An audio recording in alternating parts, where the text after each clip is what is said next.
This hearing is commenced on the economics of dependence on foreign oil, rising gasoline prices.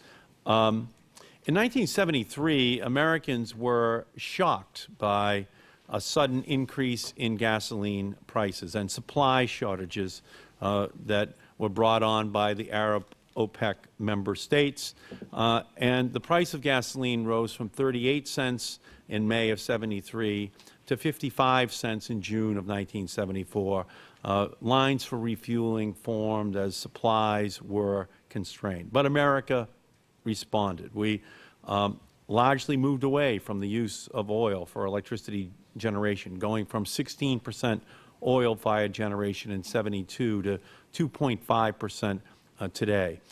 We promoted energy efficiency and conservation, and most effectively, in 1975, the Congress passed and President Ford signed a bill which doubled the fuel economy for the vehicle fleet in the United States from 13.5 miles per gallon to 27.5 miles per gallon, a doubling of fuel economy for the vehicles we drive in America in 10 years. And what happened?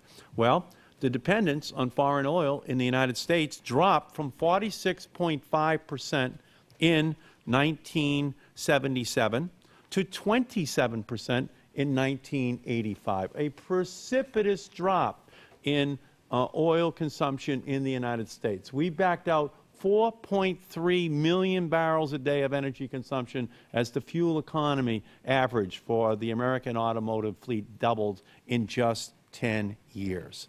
Well, today we are unfortunately faced with a similar crisis because since 1986, what we're seeing is a dramatic rise in oil consumption, largely related to the fact that there has been an SUV light truck exception that has seen the average for fuel economy go backwards since 1986, from 27 back to 25 miles per gallon, even as the United States has pretty much led the way in deploying the Internet around the world, cracked the human genome. Here in auto mechanics, we have actually gone backwards for the last 20 years, but with an increase from 27% to 60% our dependence upon imported oil.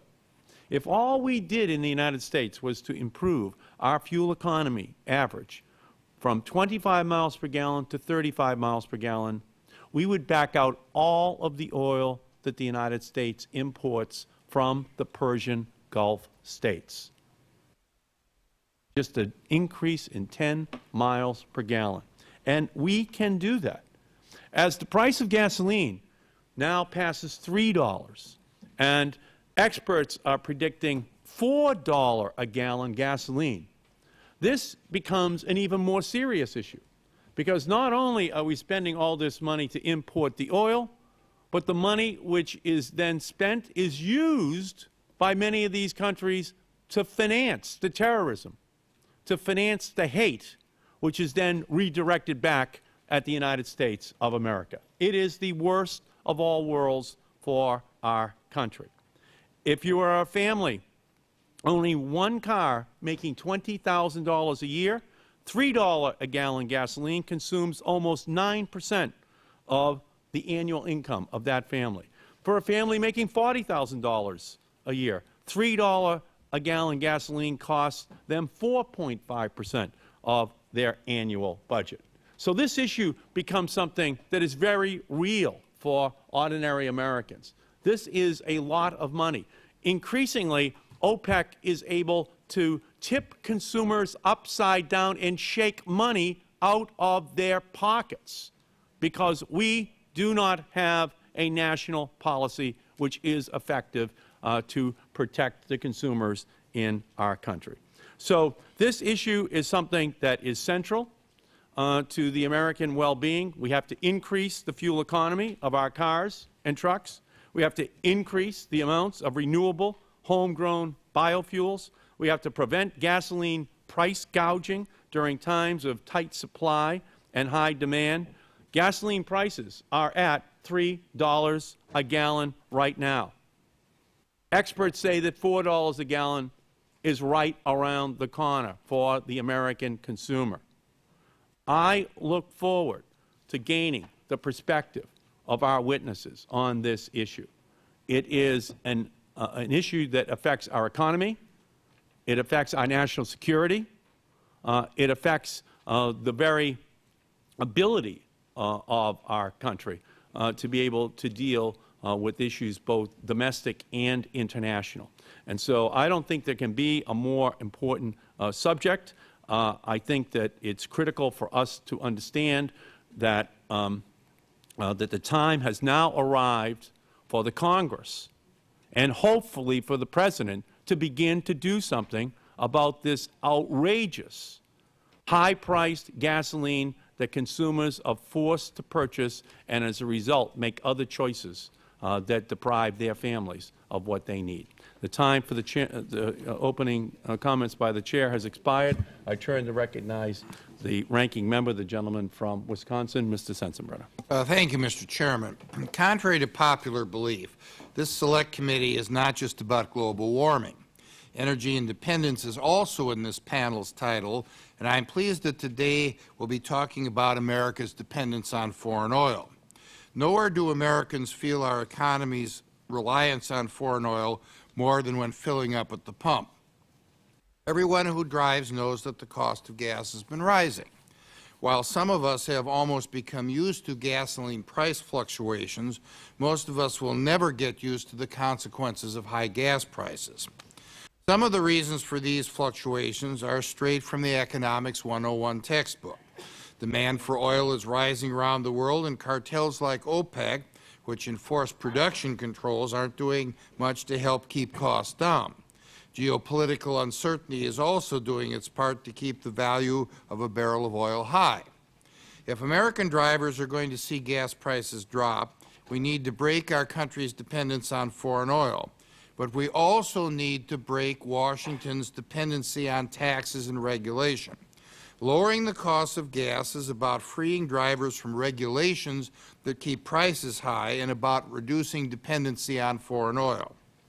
When crude oil gets to U.S. shores, it must be processed into gasoline at domestic refineries. Today, the U.S. has the ability to refine about 17 million barrels of oil a day into gasoline. Unfortunately, the average U.S. demand for gasoline is 21 million barrels a day. This gap is often met by importing gasoline that has been refined in other countries, further expanding our reliance on foreign sources of energy. The residents of my district, which is the area surrounding Milwaukee, often experience the hidden fee caused by limited refinery capacity. While the national average for gasoline was recently reported to be $3.07 a gallon, the Milwaukee Journal-Sentinel reported yesterday that my constituents are paying $3.28 a gallon. And why so high? Scheduled maintenance, a power failure, and even a fire have reduced capacity at the refineries in Indiana and Minnesota that supply the Milwaukee area. Dr. Felmy of API says the industry is working to increase refinery capacity, and that's very good. However, I also note that it's been 30 years since a new gasoline refinery has been built in the United States. An expensive and cumbersome permitting process has contributed to this trend. Republicans last year tried to streamline this process in a way that will continue to protect the environment, but unfortunately we met too much opposition along the way. As we hear from the panelists today, higher gas prices are felt in nearly every corner of the economy, from farmers to small businesses to school bus operators. Mr. Michael Metairie says in his testimony that gas prices are wreaking havoc on America's small businesses. Mr. Metairie also rightly notes that onerous government regulations hit small businesses very hard.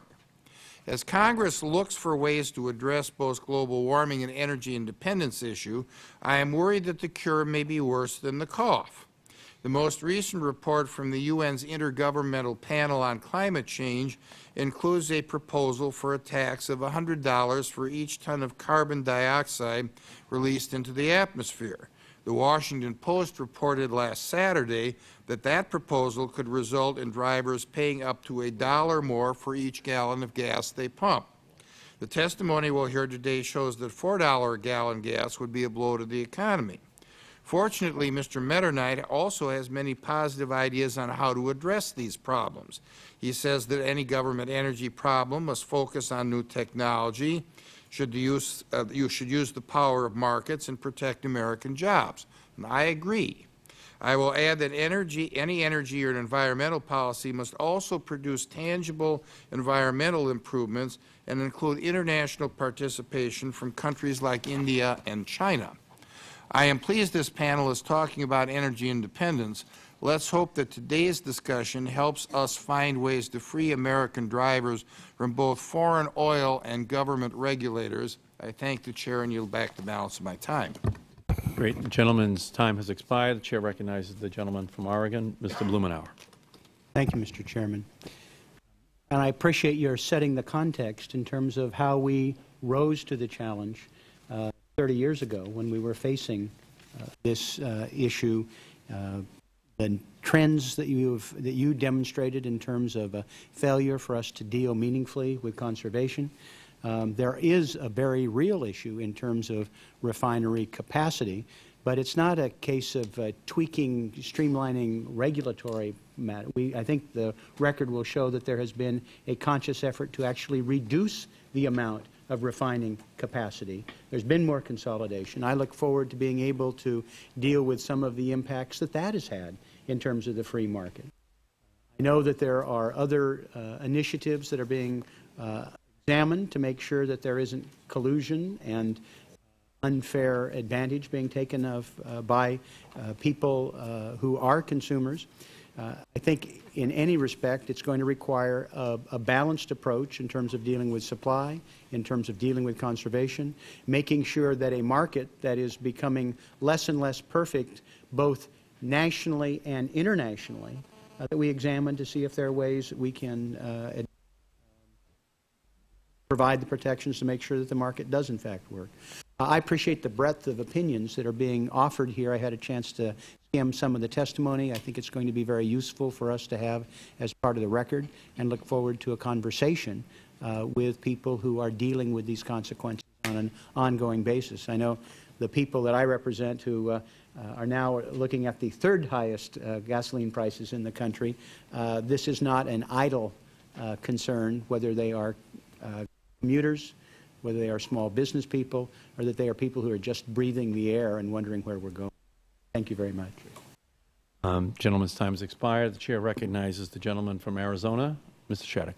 Thank you, Mr. Chairman, for holding this hearing, and I will waive my opening statement and reserve. The gentleman reserves his time. The gentleman from Oregon, Mr. Walter. Thank you, Mr. Chairman. I, too, would rather reserve my time and use it in questions.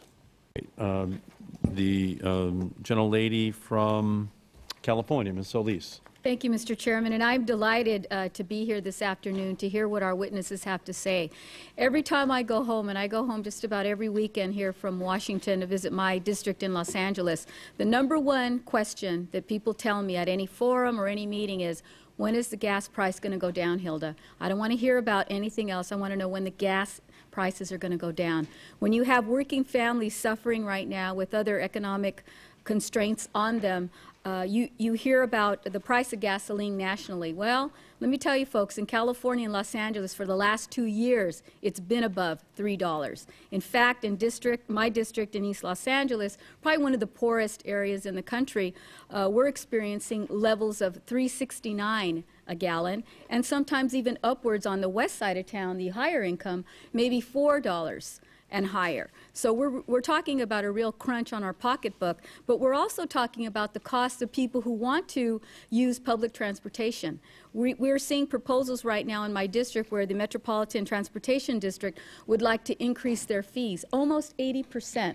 And the majority of those bus riders tend to be low-income folks that don't have cars, so they use alternative sources of transportation. But again, because of the high cost of gasoline and what have you, they're now going to be experiencing an increase from what is now at $1.25 to up to $2. That's an 87% increase for the ridership. And many of my constituents use those buses to get around town, to get to work, to see the doctor and what have you. I'm equally concerned also about our schools, and I know one of our witnesses will be talking about traveling on school buses. Well, I tend to represent one of the largest, second largest school district in the country, LA Unified School District. This was a question that I raised last year during the energy debate.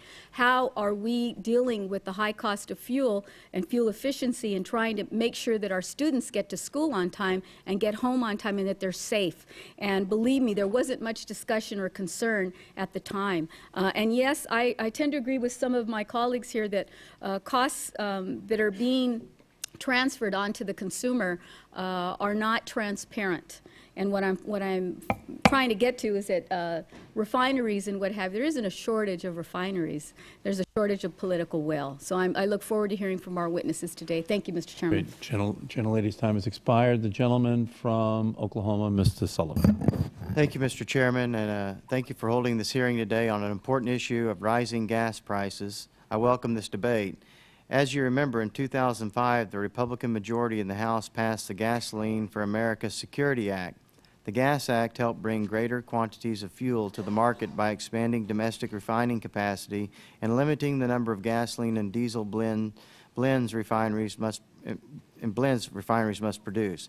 By increasing the quantity of fuel that makes it into Americans' neighborhood gas stations, we are able to help keep the price consumers pay per gallon from rising. Additionally, by opening up the outer continental shelf to new energy exploration, the House allowed for oil and natural gas exploration in an area holding 85% of America's outer continental shelf energy, much of which was untapped because of a 25-year-old ban on deep-sea energy production. Furthermore, if President Clinton hadn't vetoed ANWR legislation in 1995, the U.S. could be domestically producing 1 million barrels of oil from that area today. Having both these areas into play would allow the U.S. to have energy security through a more diverse supply. I'm submitting for the record a letter from the National School Transportation Association citing their support for past action on gas prices. This includes H.R. 5254, legislation from the 109th Congress, which would have streamlined the permitting process to allow for new or expanded domestic refineries to be built. I, too, supported this legislation and was original sponsor. This noteworthy legislation would have helped meet Americans' increasing demand for gasoline by increasing domestic refining capacity. It is a shame that this legislation was not able to move past the Senate. Thank you, and I yield back the balance of my time. Great. Gentleman's time has expired. The Chair recognizes the gentleman from Missouri, Mr. Cleaver. Mr. Chairman, thank you for holding the hearing. I would reserve my time and use it to ask questions. Gentleman's time will be reserved. The Chair recognizes the gentleman from California. Thank you, Mr. Chairman. We all know that there are numerous factors impacting the price of a gallon of gasoline. World conflict, for example, refinery capacity has been mentioned here earlier. Weather changes such as Katrina can all contribute to fluctuating gas prices. However, we're now experiencing prices that are higher in California than the post-Katrina gouge. We're paying nearly $3.50 a gallon, as my colleague from California mentioned, with reports from some stations in the Bay Area just a nickel short of $4 a gallon. This kind of price hike is very bad for commuters and businesses alike. We all know that we're going to experience even higher prices as the summer wears on and vacationers head out. Clearly, if our cars and trucks had better fuel efficiency, lowering the demand for gasoline, the price of gas would be lower. The better the efficiency, the lower the price. Moreover, wasteful consumption of gasoline does contribute to global warming, another very bad outcome. So I'm looking forward to hearing the testimony from today's witnesses, and I hope we can highlight just how devastating high prices can be on our small businesses. Thank you, Mr. Chairman. Gentleman from California's time has expired. The Chair recognizes the gentlelady from Tennessee. Thank you, Mr. Chairman. Thank you for the hearing, and I want to thank and welcome our witnesses. We're looking forward to your testimony today. In many places in the U.S., energy prices for electricity and transportation fuel are increasing significantly. That you're hearing that from us today as we're out there with our constituents and responding to what they tell us. It has affected many sectors of our economy, and in my district we hear a lot about this from our small businesses and our logistic businesses and their work. I believe that we can make America energy independent and free from all foreign sources of energy, but it is going to take serious actions to increase and diversify our supply of available energy. It's not going to be easy. We did not get here overnight, and we're not going to get out of it overnight. We realize that. The interesting thing is we do have vast resources of oil, gas, and coal in our country that would meet our need for hundreds of years. But there is a group of people that do not want us to tap into these resources. Now, I've had some interesting conversations with some from this group, and when you ask them what they would recommend, sometimes you'll get an answer that sounds like returning to the Stone Age or having a substandard quality of life and shutting down our coal plants because there is a perceived threat of global warming. And most often it does not include measures that incorporate conservation, innovation, deregulation, exploration, production, or commercialization. All steps I feel are necessary to get us to energy independence. What Americans want is reliable and affordable energy, but they do not want to sacrifice their way of life because of somebody's political agenda that is based on what they consider to be a faulty and unproven science. They want options that will allow them a continuance of a good quality of life and an available and affordable energy supply, and they want to continue to benefit from a robust economy. America would rather have us here in Congress encourage the production of more energy right here in this country and not rely on foreign sources of oil that could increase prices with little notice. Mr. Chairman, I thank you for the hearing today. I look forward to the comments from our witnesses. Thank the gentlelady. Mr. Inslee, you are the last member if you wish to be recognized for an opening statement. I just want to say briefly that there's cause for optimism in this whole issue. I was walking over to be on C-SPAN's Journal this morning and ran across a car that gets 150 miles a gallon, runs 40 miles on electricity when you plug it in, and one day will run on ethanol. And we ought to have optimism and use technology to solve this problem, and I'm glad this committee's on the job to do it. I thank the gentleman very much. I'll note before we'll hear from the witnesses, but for the members, there's a clock right in the middle of Mr. Teskey right there, and that clock will move from green to yellow with 1 minute remaining, and then to red if any of you are interested in just keeping track of the time which you have. So now we'll turn to witnesses, and I would like to now recognize our first witness, Mr. Terry Thomas, President and CEO of the Community Bus Service Incorporated in Youngstown, Ohio. Welcome, sir. Thank you so much, Chairman Markey, members of the committee.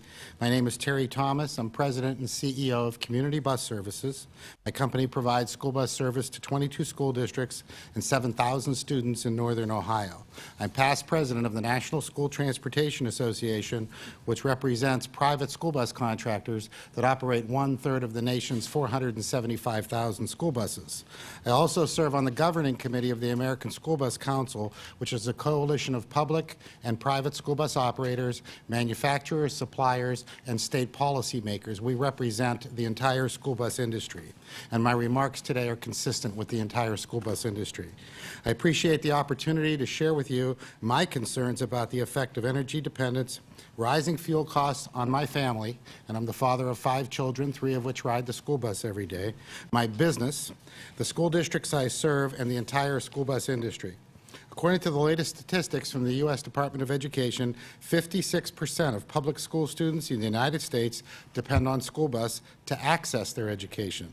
25 million public school children every day on a fleet of vehicles that's 2.5 times the size of all other forms of mass transportation. That's transit buses, intercity buses, commercial airlines, and rail combined. School buses are far safer statistically than any other mode of travel, with an average of 20 fatalities a year compared to 800 fatalities a year for students traveling to school by any other means. Teenagers are 44 times safer if they ride the bus rather than riding with their friends. But when faced with the need to cut service, school districts are most likely to discontinue high school transportation, thereby encouraging or even forcing teenagers to high-risk driving. School buses play an important role in mitigating traffic congestion, replacing an average of 50 personal automobiles for every school bus on the road. In addition, one school bus uses significantly less fuel than 50 cars and SUVs. Federal government provides no funding source for routine home-to-school transportation or school activity transportation. Increasingly, a larger burden falls on the local school districts to support school transportation, and though it represents just 4% of the total school budget, it's the first target hit when districts need to reduce expenditures. From September 2004 to September 2005, the price of diesel fuel increased an average of 58%, $1 a gallon. Though prices slipped back somewhat in 2006, they're on the rise again, and in many areas have reached or exceeded the 2005 highs. Other transportation modes are better able to either absorb the cost or pass them on to the marketplace. The school bus operators literally have nowhere to go. School districts have had to find other ways to respond, most of which now involve reduction of school bus service. For example, Troy, Michigan eliminated sports and activity trips. Massachusetts districts are charging parents for school bus service. Ohio eliminated, if you can believe this, 80,000 students from school transportation over the last 2 years. Tennessee and Georgia closed schools for 2 days last year, and Kentucky went to 4-day weeks for some schools just as a result of the cost of the fuel for the school buses. Congestion, pollution, excessive fuel consumption, inconvenience to parents and employers, inconsistent attendance, and interruptions in the educational progress, all of these result from reductions in school bus service. But the #1 reason to ensure that school buses keep running is student safety. We know Congress is tackling this issue on many fronts, and our industry has supported efforts to increase supply through more refinery capacity and reasonable exploration of oil, and to protect consumers against price gouging. Additional steps that might help with with fuel costs and congestion include the use of federal highway congestion mitigation funding for the purchase of new school buses and for a national public education campaign to encourage the greater use of school buses to cut down on the use of personal vehicles. Federal assistance to school districts to offset the ever-increasing cost of fuel, regardless of whether the districts operate it themselves or if they contract out for the service.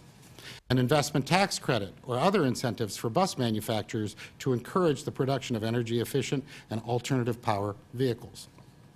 An energy tax credit for school bus companies to encourage purchase of a cleaner, more energy-efficient fleet, and funding to assist federal mandates to meet safety, environmental, and security standards. As fuel costs go up due to the increased cost of energy, everyone feels the burden, including parents who pay for gas to drive their school children.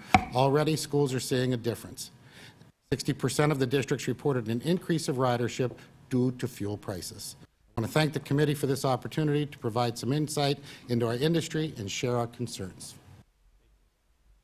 Thank you, Mr. Thomas, very much. Our second witness, Mr. Michael Metairie, is the owner of Factory Service Agency Incorporated, a commercial air conditioning construction and service company in Metairie, Louisiana. He's been nominated as a finalist for the 2007 Small Business Advocate of the Year. After Hurricane Katrina, he helped many New Orleans area businesses recover and resume operations. Welcome, Mr. Metairie. Thank you, Chairman Markey and Ranking Member Sensenbrenner, members of the committee. My name is Mike Metairie. I'm the owner of Factory Service Agency, a family-owned small business established in 1975, located in the New Orleans suburb of Metairie, Louisiana. My company specializes in commercial air conditioning service and installation throughout southeast Louisiana. I'm also a member of the National Small Business Association, which the Chairman just mentioned. I'd like to thank you for inviting me to testify today about the impact of rising gasoline prices on small businesses, particularly mine. I'm very grateful that you're cognizant of the negative effect increasing gasoline prices are having on small business across the country and that you're seeking to address it.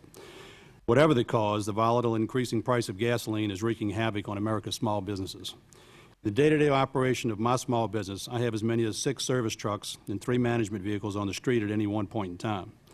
In order to carry the load of tools and service equipment necessary to provide the service for the equipment upon which we work, most of my service trucks are 3/4-ton pickup trucks with a service body on the back. Obviously, these trucks fall into the category of non-fuel efficient vehicles. Unfortunately, there is no affordable alternative to this choice. Currently, the cost of gasoline in the metropolitan New Orleans area varies from $2.88 per gallon to $2.93 per gallon, from a low of $1.98 late last year. This sudden and unpredictable 50% increase hits directly at the bottom line of my business and countless others. In my industry, one major problem is that many of my service and maintenance contracts are fixed cost contracts with billable rates established well in advance, sometimes for a period of a year, with no opportunity to recoup increased expenses. Although I routinely try to include an estimated escalation percentage in my pricing, the actual cost of gasoline is impossible to project. If I project too large an increase, I'll lose the contract. If I project too small, I'll lose money. The direct impact on cash flow, the lifeblood of any business, is seen when you compare weekly operating costs for fuel from $325 in December of 2006 to my current expense of $510 a week. This represents an increase of 60% in only 5 months. A fellow contractor in my area provided me with cost figures on his company showing an increase of 113% in fuel costs between 2002 and 2006. How in the world is a small business owner like me supposed to cope with this sort of a volatile and devastating price increase? How can I expect to formulate a viable business model with these sorts of wild price fluctuations? How can I grow my business? How can I add additional employees? As summer months approach, fuel costs continue to rise almost exponentially with the temperature. Unfortunately for my business, the summer price surge occurs during a period of increased fuel consumption as a result of expanded service activity. I dare say that these numbers are typical for most businesses, regardless of their geographic location. In fact, 75% of respondents to an NSBA survey last year reported their businesses had either been significantly or moderately affected by rising prices. In order to maintain any level of profit in my operation, I have no alternative but to pass the cost of rising gasoline price on to my customers. Sometimes I could arbitrarily increase just put a fuel surcharge on, but I can't do that on fixed cost contracts and long-term customers, and I can't arbitrarily raise hourly rates. One unique problem that I face in the New Orleans area, the fact that many areas are still recovering, is that the availability of service stations is a factor. No longer are there sources of fuel in every other corner. It's imperative that my service technicians be properly routed to ensure that they have adequate gas supply for their day's routes as they make their rounds. The immediate problem of removing floodwaters from my property, working to help family and employees return and recover, reestablishing customer contact, and establishing necessary financing when my accounts receivable became accounts inconceivable following the storm, all seem to have been a foreteller of today's problem of upward spiraling fuel costs. Despite such persistent obstacles, the situation in New Orleans has improved. At least I no longer have to fill 5-gallon gas cans at a remote location and fuel my trucks by hand. Now my main concern seems to be what will the price be at the pump when my trucks roll out in the morning. One thing to deal with such uncertainty and volatility in the midst of what is arguably the worst natural disaster in the nation's history. It's another to have to deal with a day-to-day basis a year and a half after the event occurred. In the New Orleans area, we're working to solve these problems. The rising costs of gas is just a devastating problem that we're fighting, but it's something we're trying to deal with. The NSBA has several issues that they are supporting and ideas that they are behind. I mentioned in my written testimony, increasing and diversifying the domestic energy production, improving the efficiency standards, which would help everyone, studying utilization of hybrid vehicles, especially those that run on alternative fuels, but they need to be something that are capable of carrying service loads on major service trucks, and most hybrid vehicles won't accomplish that. Thank you for your time, sir. Welcome questions. Thank you, Mr. Metairie. Speaking of alternative fuels, Mr. Don Teske is a farmer from northeastern Kansas. He is now in his 7th year as the Kansas Farmer Union president. He serves on the boards of numerous other agricultural associations. He's worked at Kansas State University as a farm analyst. We welcome you, Mr. Teske. Whenever you feel comfortable, please begin. Thank you. Thank you, Congressman Markey, Ranking Member Sensenbrenner, members of the committee. I consider this a really unique opportunity for a pretty darn nervous redneck farmer from Kansas to be addressing this group. So if I get to stuttering around, have patience with me. Energy consumption in agriculture is a very significant issue, and I really welcome the opportunity to have it. And representing and speaking on behalf of Kansas Farmers Union and National Farmers Union, we really want to to compliment this committee on a proactive approach that they're having to addressing this very serious issue. Personally, we operate a fifth-generation farm in northeast Kansas, as the Congressman said. We're on the eastern edge of the Flint Hills in Pottawatomie County, Kansas. The operation is about 2,000 acres. About 2/3 of that is native blue stem grass. Another 500 acres of it is certified organic. On that, we raise commodities that we sell into the organic livestock industry, mostly alfalfa hay, red clover hay, corn, milo, wheat, soybeans, that type of thing. In the past, my wife and I operated a dairy farm there for many years. My wife, Kathy, was really glad to see the cows go. The agriculture's really been stagnant for quite a few years now. I farmed for over 30 years, and a lot of the times it ends up the year in the red, and if it's in the black, it's usually about the difference in the government subsidy payments that make the difference. Both my wife and I have had to seek off-farm employment to sustain a family. To me, there's something wrong when you have a farm operation that size and both spouses are working off the farm to feed the family so they can produce their share of the country's food supply virtually for free. Now, on top of that, we get into a situation like this where we have been blindsided by super high energy costs, and it's a double whammy. The former congressman from Massachusetts, John Kennedy, once said that the farmer is the only entity out there that buys everything retail and sells everything wholesale. And there's a lot of truth in that. You know, everything that we put into the farm, we buy in the marketplace, and we have virtually no control over what we get from it. And the new energy cost expenditures that we're getting on, we can't automatically pass on, so the buck stops here, and it's with us, and it's already been a bad situation. And we're trying to deal with this at a time when oil companies are recording record profits. A little hard to digest. To put a little perspective into the farm situation, I got some information from Kansas State University's farm management data. In 2000, it took about $115 to put in an acre of non-irrigated crops in Kansas. Of that, 26% was energy related. In 2005, it took $140, and about 35% is energy related. That's over $20 an acre that I got to figure out how to come up with. To put it on a personal note, I have some letters I'd like to include as support from Rural Bank and from a trucker. I had a trucker that took a load of hay to Texas for me a couple weeks ago. That load of alfalfa hay was 20 tons. It's going to bring me about $3,500 check when it's all done. The increased expenses on the recent escalation in fuel prices compared to what we've did before is going to add $600 of trucking expense to that load. Somewhere between the three entities, the trucker, the dairyman, and myself, we got to figure out how to absorb that $600 to keep going the way we've been going.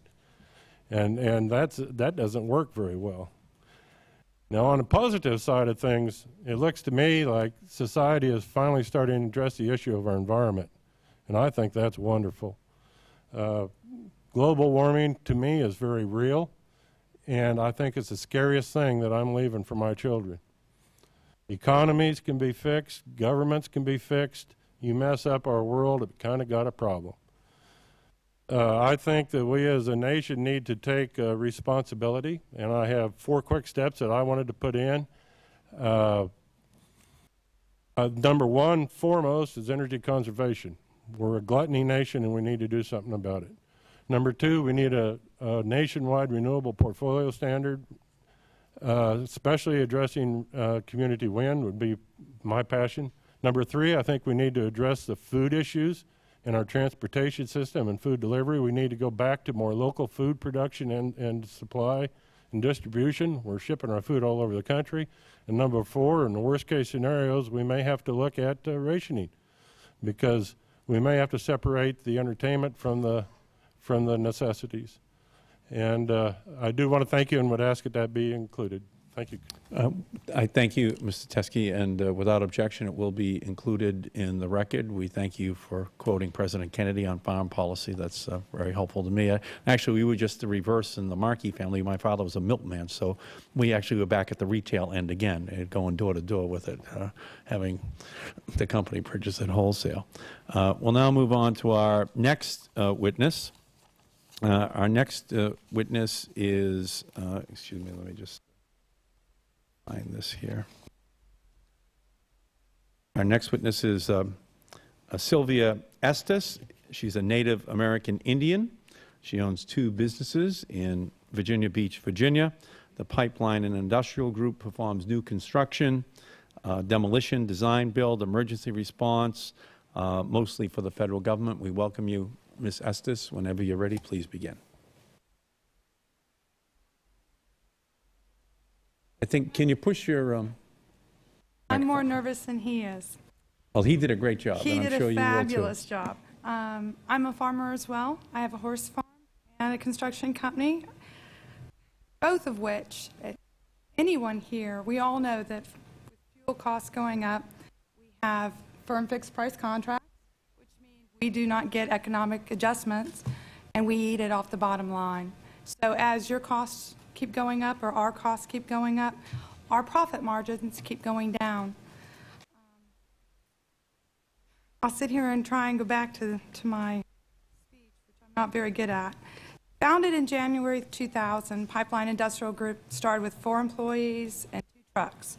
Our primary work was petroleum. The field of petroleum had slacked, and we went into construction. The government grew us in construction. As of today, we support 120 people. That includes wives and children. We're a team. We work together as a team. Together, we overcome problems every single day. We do whatever the government asks of us, whether it's the new construction or hurricane cleanup. I've talked about rising gas prices and how they're affecting the small businesses like mine and the families and the communities that they support. We cannot build in contingency costs into our proposals with the government. Any additional cost at all just comes off our bottom line profits. The rise in fuel costs affect nearly every aspect of my business in one way or another. Many direct costs cost me more to run my business. Cost of materials, copper, steel, they've escalated in price. Cost in labor, and my employees expect more money. In order for them to even get to work, I have to pay them more money, and in order to keep them, I have to get employees that don't have as much experience so that I can afford them, and then I have to train them, and I have to start all over again. Every time our economy shifts, the small business shifts. We're good people. We work hard. We want to do good for you. We believe that there's technology available to you that we would all hope that you would look at. Technology that's a little different than the normal. I spent 4 days writing your speech that I can't even remember. I looked at every single thing on the internet I could possibly read, and my poor brain got fried. I did find one thing that I found was extremely interesting, and it was called SkyTran. Runs off of solar energy. It's not paid for by the government. It's private industry. Whether it'll work or not, I can't answer that. I don't have your answers, but I do know that there is technology here in the United States that does have your answers. And instead of us relying on someone else to give our country what we need to exist, why can't we rely on ourselves? We do it every day as a team. Hurricane Katrina, we all pitched in together. That's what Americans made of. It's not made of politics. And I'll give you a small joke that I've recently been told. Politics are the worst kind of ticks to have. And as a country girl, I agree with that. I'm sorry. We're out here earning a living. We want to make the best for our employees. We treat them with respect. We give them the respect that they're out there working for us. And as long as we keep that respect in life, we all keep moving up. When we take that respect away, and when you start raising the cost, consider the fact that these people aren't eating lunch. You may actually have enough money in your bank account to afford to go out to lunch, but most employees don't. They skip lunch, they skip breakfast, and they eat dinner. I have a nursery in my office so I can keep my employees from leaving. We have a lot of babies being born.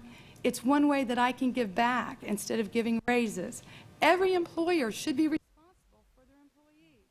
You shouldn't go to sleep at night if you don't think your business is going to make it. You should figure out how to make it. I would like to ask you guys to look at how to make it. I can tell you in 4 days, between running a business, 2 businesses, and 2 teenagers, there's not much left of me. But I do know that there are answers. I know they're here. I know the internet is a great source for them. I have read more articles. One says it's pro, one says it's against. I mean, what's real? Does anyone truly know what is truly real? And I agree with him. Global warming is real. We are experiencing more storms. In fact, I've been invited by the government to go next week or the week after to a World Global Emergency Summit because we are facing problems. We need to pay attention to what it's going to be 20 years from now, 40 years from now, not just today. We have children and hopefully someday grandchildren. And I thank you. Thank you. Thank you, Ms. Estes, very much. And I heard what you said at the beginning of your statement, and I know you won't take this as a compliment, but you would be an excellent politician. Okay, so you should, you have the makings of one. You're very good. And next, we have John Felmy. Dr. Felmy is the chief economist of the American Petroleum Institute. He is responsible for overseeing economic, statistical, and policy analysis of the American Petroleum Institute. He has over 25 years' experience in energy, economic, and environmental analysis. He received bachelor's and master's in economics from Pennsylvania State University and a Ph.D. in economics from the University of Maryland. Welcome, Dr. Felmy. Whenever you're ready, please begin. Chairman Markey, Ranking Member Sensenbrenner, members of the committee, I'm John Felmy, Chief Economist of API, the National Trade Association of the U.S. oil and natural gas industry. API represents nearly 400 companies involved in all aspects of oil and natural gas industry, including exploration and production, refining, marketing, transportation, as well as service companies that support our industry. U.S. oil and gas companies understand the frustration that consumers are expressing about gasoline prices.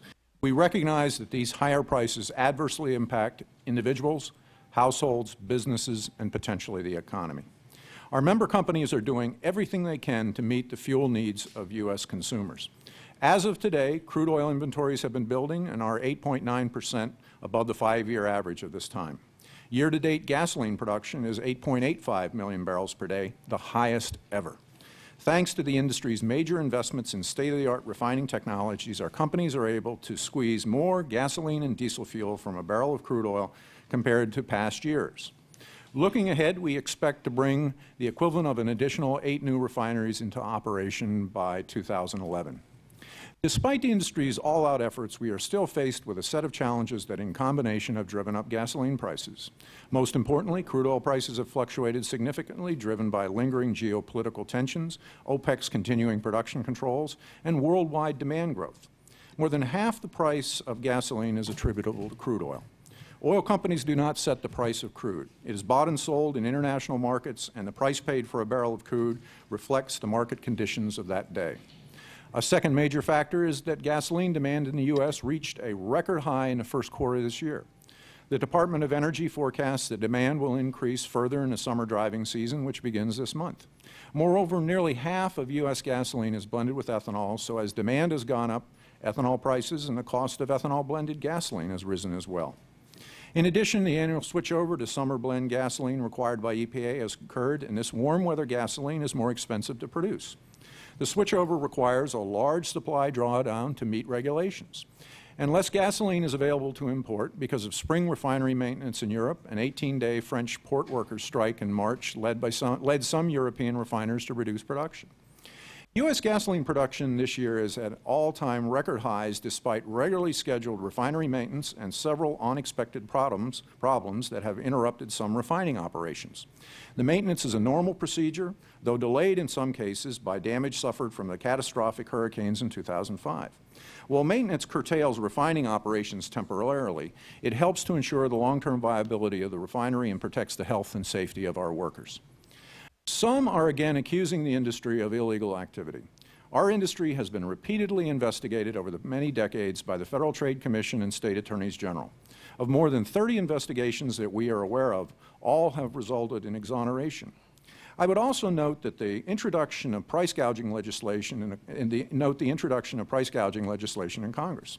I would caution that this legislation could have many unintended consequences that would not benefit consumers.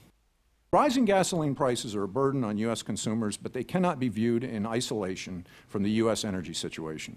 The solution to the energy challenges we face is to increase and diversify sources of supply, including alternatives, reduce demand, and expand infrastructure. We have plentiful domestic oil and gas resources remaining to be discovered in the U.S. Only government policies stand in the way of increasing access to these resources, facilitating refining capacity and pipeline expansions, and increasing energy security. America can meet its energy challenges just as it has met great challenges in the past. But meaningful changes in energy policy will be required. API stands ready to work with your committee and others in the Congress and the administration to help bring about these changes that are so important for America's energy future. With that, I'll thank the committee, and I will be happy to answer any questions you might have.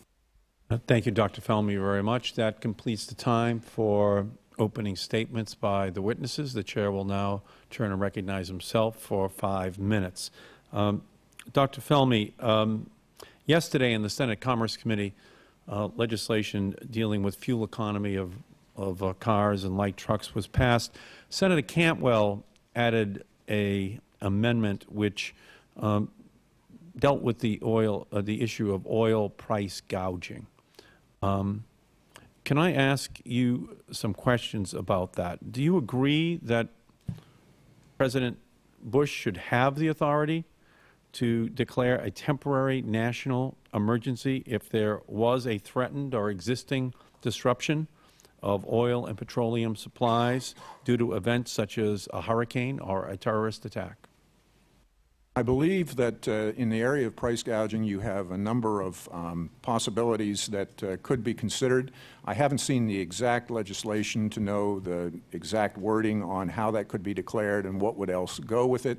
But we do have cases where governors have the ability to be able to declare emergencies for some situations such as that, so it would be something that we'd have to look at carefully. Well, you were quoted in yesterday's newspaper as saying that Senator Cantwell's legislation was unfortunate political rhetoric with no basis in fact. So I think that today's answer is somewhat different, in fact, radically different from what you said yesterday. Let me ask another question. Do you agree that in the event that there was a national emergency, national energy emergency, that it should be illegal to charge unconscionably excessive prices for gasoline? As an economist, Mr. Chairman, I do not know what unconscionable means. What we have seen in the past in terms of changes have been largely as a result of market forces at all levels of the supply chain.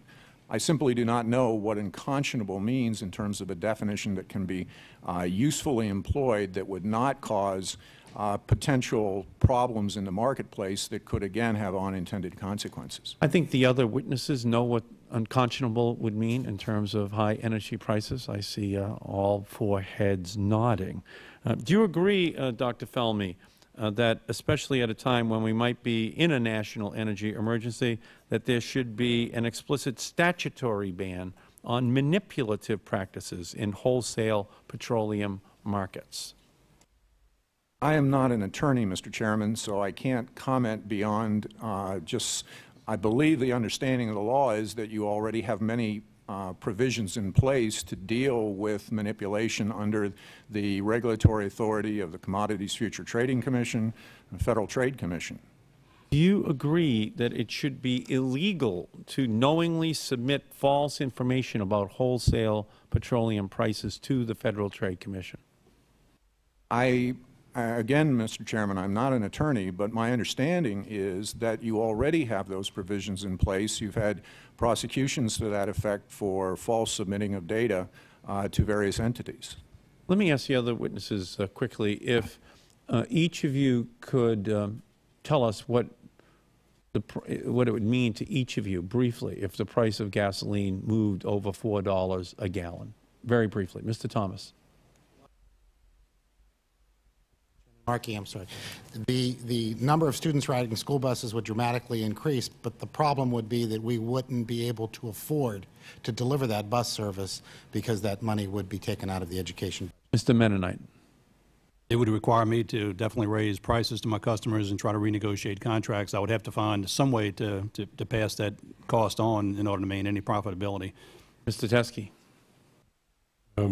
At this point in agriculture, we don't have that ability to pass it on, so we're talking about a disaster within the agriculture industry. And you're talking about additional subsidies, or you're talking about some major change within the marketing system. Ms. Estes.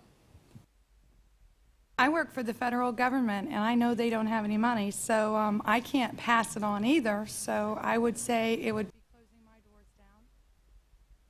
Well, I will say this. It's the goal of the Speaker to pass legislation that will deal with this issue of price gouging, and we intend on doing that this year, very, very soon. In the first 3 months of this year, ExxonMobil, Chevron, ConocoPhillips, Shell, and BP collectively reported $29.4 billion in profits. This Congress in January, in 1 week, the first week, passed legislation to reclaim $14 billion in excess of royalties that the oil companies had received, and created a fund for renewable energy and for energy conservation. The White House opposes that. That's half of the money that these oil companies made in 3 months. And we're trying to move the country in a different direction, but this administration continues to fight us. The time of the chair has expired. We'll turn to recognize the gentleman from Wisconsin, Mr. Sensenbrenner. I thank the gentleman for giving me this time.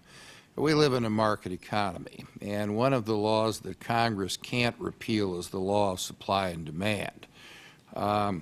So if we want the price of anything, including petroleum, to go down, we have to either increase the supply or reduce the demand, or a combination of the two.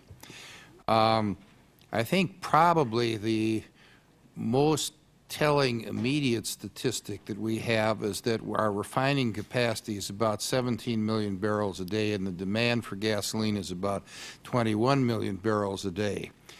Can I ask all 5 witnesses if they think that we would get immediate price relief if we went on a crash program to increase our refining capacity so that we are able to have more product on the market, starting with you, Dr. Felmy? Mr. Sensenbrenner, I would agree that increasing capacity would allow more refining of petroleum products for the consumers. As an economist, whenever you increase supply... I want some brief answers. I got 5 minutes. Yes, sir.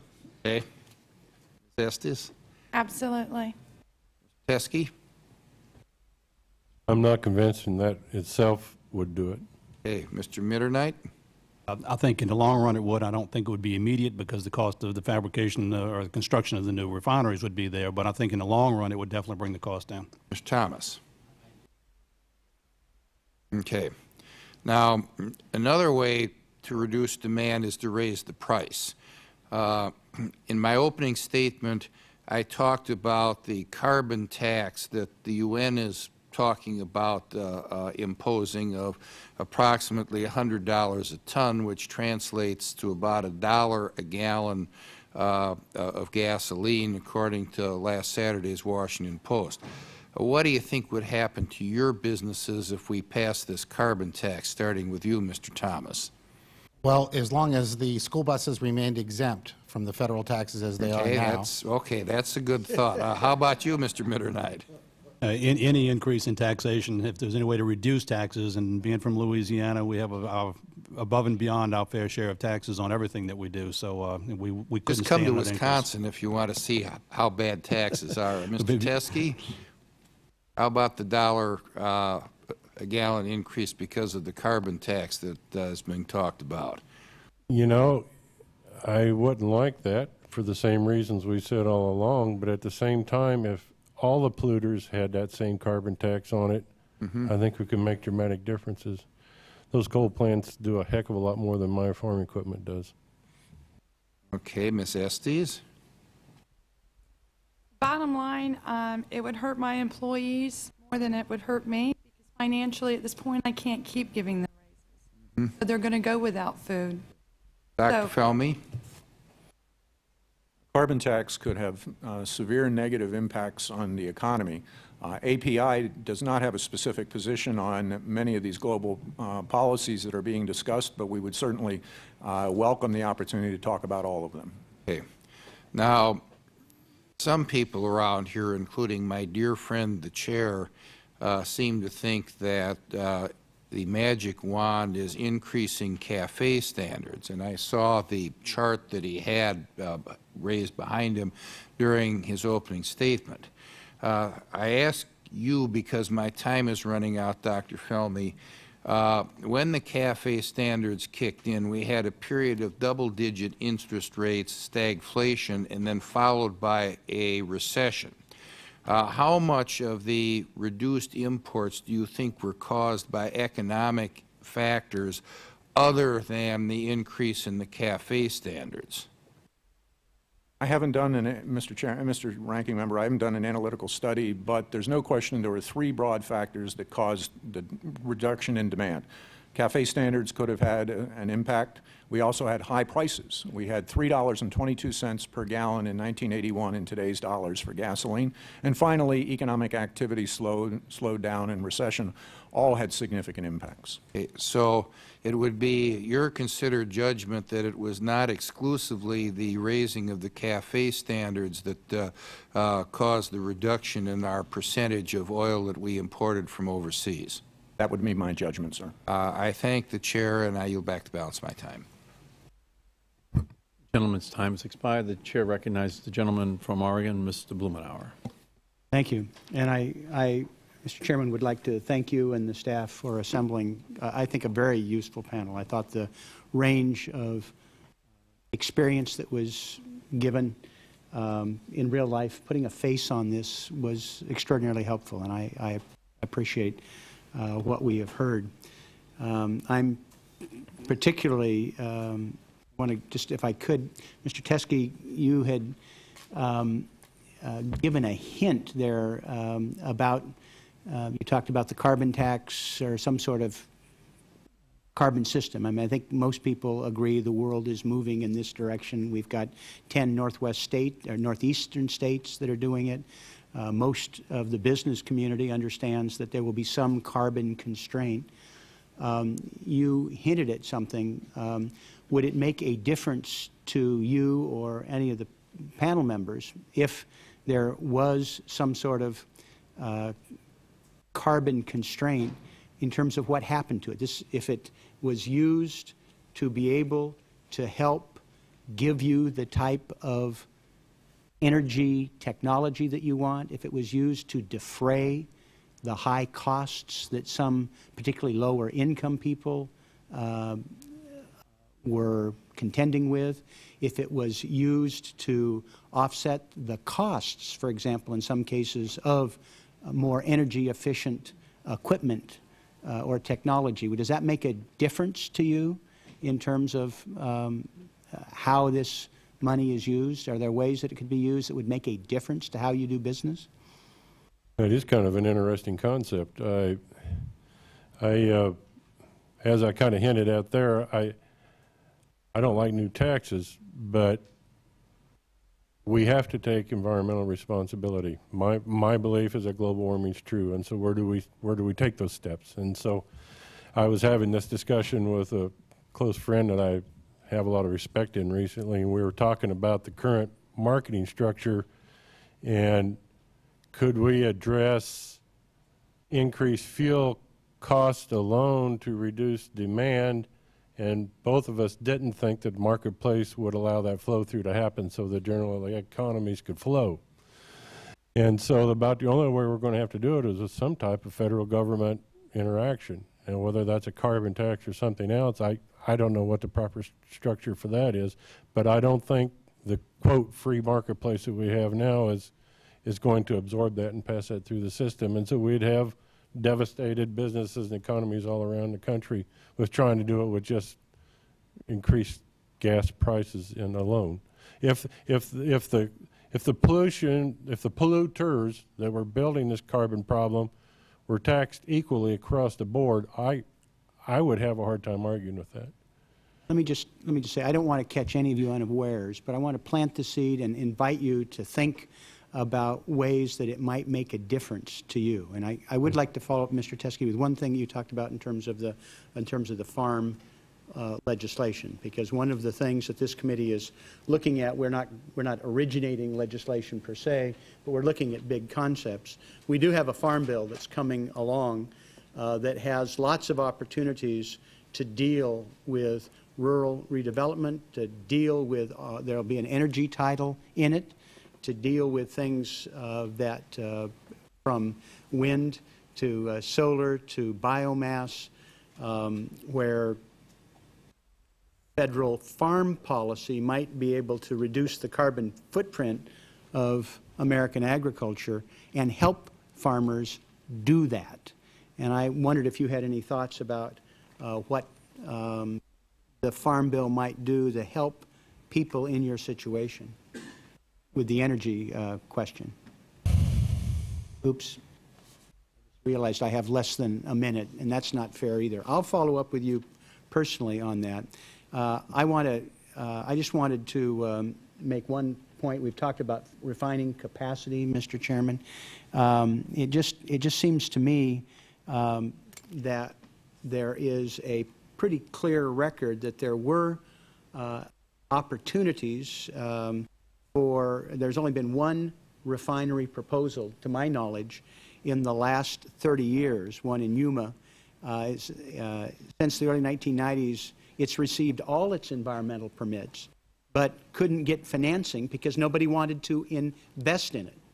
And the oil companies had lots of money. It wasn't that they didn't have money to invest. It seems to me that there were bets made that they could make money without increasing refining capacity. Thank you, Mr. Chairman. Okay, gentleman's time has expired. The Chair recognizes the gentleman from Arizona, Mr. Shadegg, for 7 minutes. Thank you, Mr. Chairman, and thank you for holding this hearing. I don't really want to get into the issue in great depth, but I want to begin by asking unanimous consent to put into the record a letter from Arizona Clean Fuels Yuma, which goes into the issue raised by the gentleman from Oregon just a moment ago. Arizona Clean Fuels Yuma, I believe, is very close to having its financing. The letter is includes with it a lengthy analysis of the delays in the construction project. The gentleman's correct. I think that is the only effort to get a new refinery online. They detail at length the regulatory impediments to that, and I would put that in the record if I might. Without objection, it will be included in the record. I want to thank the panel for their testimony. I think it's very interesting. It actually reminds me of a number of conversations with my wife over what happens this time of year, and I'll go into that in just a moment. I do want to follow up on a line of questioning that Mr. Sensenbrenner had. He asked you about a carbon tax, and were a carbon tax to add $1 to the cost of fuel, what that would do in terms of having an impact on you. Another idea that is floating out there and has been proposed by a lot of thoughtful people and has been implemented in part in Europe is the idea of a cap and trade program. That is, we would set a cap on carbon emissions and then you would buy and sell trading permits. Europe has implemented such a cap and trade system, not, by the way, for mobile sources, but for fixed sources of carbon, and it has caused an increase in the cost of energy of between 16 and 25%. Let's assume it's half of that, an increase of 8% or 10%. Each of you expressed concern about a carbon tax in terms of driving up the cost of fuel, I assume you would feel your thoughts about an increase in cost would be the same if it were as a result of the imposition of a cap-and-trade system. Mr. Thomas, would you? Yes, the result would be the same. Yes, any increase in taxation does the same thing. Mr. Teske? I believe I've addressed that issue. Fair enough. I'm not sure if an increase in tax of $1 is going to be enough to make the difference that we need to make. Mr. Felmy? If properly, or if implemented in the same technique as using a carbon tax, then you would likely have the same impacts.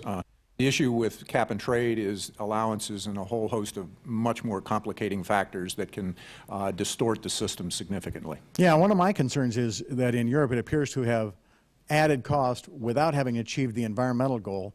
But let me, and that would be one of my concerns. Let me ask another concern, because I'm curious about this. I personally favor, if you're going to impose a cost to, for example, reduce carbon emissions, I would rather have it be a visible cost. I have a little bit of concern that if it were in a cap and trade, as opposed to a carbon tax, it would be buried and people wouldn't be able to see it.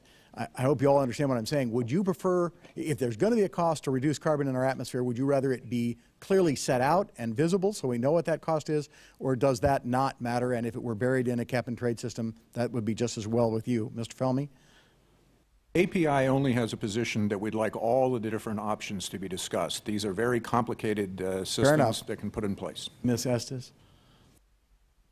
It's a question of whether you'd rather see it or not, or have it buried. I'd rather see it. I think the American people, right now, one of the big things I saw is we don't have any trust. Right. So I'd rather see it. I believe they need to see it. Fair enough. Mr. Teske? I'd like to see it. Ms. Mitternight? I agree. I'd want to know where it's going. Mr. Thomas? Mr. Thomas, I had the impression that most school buses run on diesel, but maybe I'm wrong about that. You are correct. Okay. And so your fleet would be a diesel fleet, and when we're talking generally gasoline prices, you're talking about diesel prices having gone up the same? Is that what you're saying? Actually more. Yeah, diesel prices have gone up more? Yes, they have. Have you taken a look at natural gas as a fuel for your fleet? And yes, is that, actually the industry has. And the net effect is that we believe that clean diesel has the best effect overall on both the supply for the fleet and not only the global impact, the emissions impact, but the availability to school districts. There are developments in clean diesel, which dramatic recent developments, making it even cleaner than natural gas. Is that correct? It actually almost reduces all the emissions that we consider toxic. So you would, on clean diesel. That leads me to a kind of a broad question. Would you all agree that we need to keep a broad diversity in our fuels, that is gasoline, diesel, biodiesel, liquid to gas, coal liquid to gas? Is a broad diversity something you think will help hold down cost? Well, I think it would. Mitternight? I would think it would, again, as long as it's adaptable to a small business's fleet of vehicles that you can adapt easily. Mr. Teske? In the short term, yes. In the long term, I think we'll have something come out of clear winter that's a lot better than petroleum, hopefully hydrogen or something like yeah, that. I'm not limiting this to petroleum by any means. Ms. Estes? Yes, I definitely agree that you need to look at the wider spectrum. There are other alternatives out there. You've mentioned Europe. Europe is using a turbine nuclear power system. I appreciate that. We'll look into it. Dr. Felmy? Going forward, we'll need all sources of energy to increase. We'll need energy efficient. We'll need more infrastructure. My time's just about expired. You said, Dr. Felmy, that there's a large supply drawdown required by regulations. My wife says, why do the gas prices go up at this time of year every year? And she says, why are you said summer fuels more expensive? Is the government causing, by either regulation or by prescription of a formula gasoline, causing prices to go up at this particular time of year? And with that, I yield. The regulations require summer blend gasoline starting May 1st, unless you're in California, and then it's March 1st, April 1st, May 1st, so it's a much more complicated system. You need cleaner burning gasoline that has less evaporative properties, and that's more expensive to produce.